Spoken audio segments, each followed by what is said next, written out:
Hello everyone, my name is Anne Guimard and I am the president of FINO Investor Relations Advisors. I'd like to welcome you to the Investor Relations courses that we are developing for the Johannesburg Stock Exchange. Actually, our first relationship with the JSE was initiated about a year and a half ago, and I was honored to be selected by the JSE to develop those first ever investor relations training courses in South Africa. The competition for capital is global today, and as it happens, investor relations is a key competitive differentiator, but it needs to be thought, developed, and executed properly.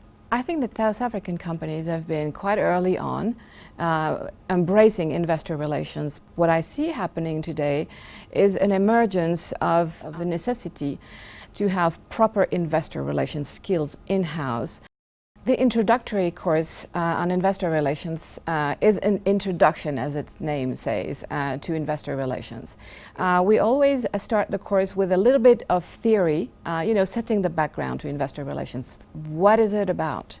Well, that very much depends. Getting the introductory course very much depends on where you are within your organization. Within one day, everything you always wanted to know about investor relations but were afraid to ask.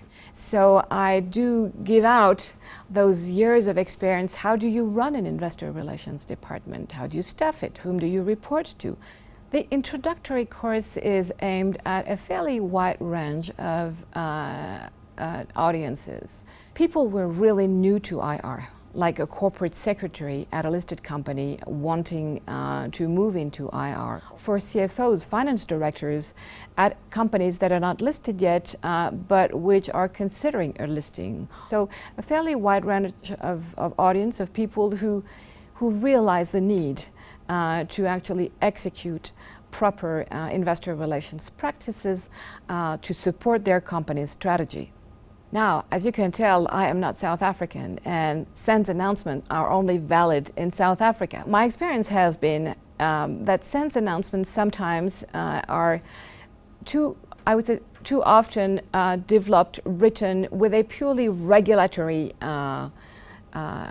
meaning in mind, whereas they miss the point of selling or pitching the equity story. The master course actually is a deeper dive into all of the aspects that are addressed during the introductory course. The main difference is that we will be spending 3 days together and have enough time to run exercises, look at case studies, look at how your company is actually currently communicating and how you can do a better job.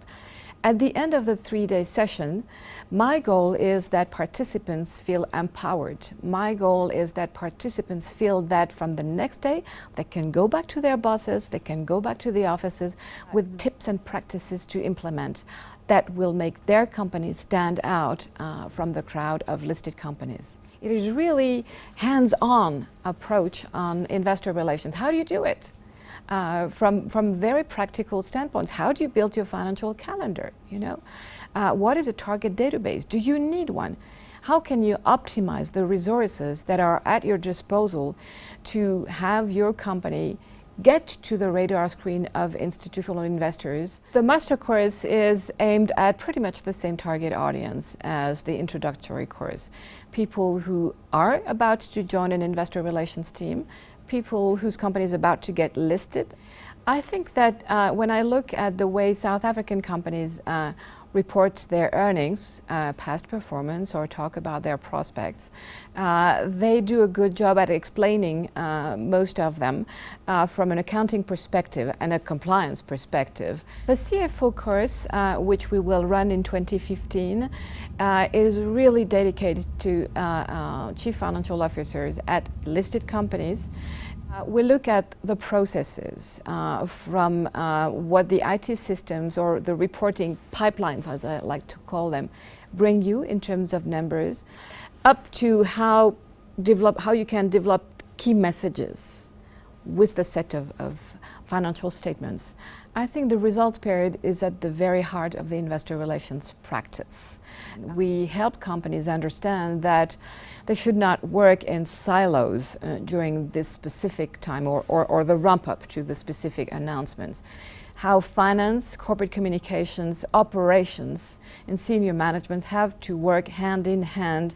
The SANS writing course is a shorter course, and it's about taking, I would say, standard mainstream SANS announcements and turning them into international earnings releases, press releases. Again, being completely compliant. We will also discuss, whether or not everything should be a SANS announcement, and how you can actually decide on what is a SANS announcement based on what the JSE listing rules are saying, and what actually should be a worldwide distributed press release.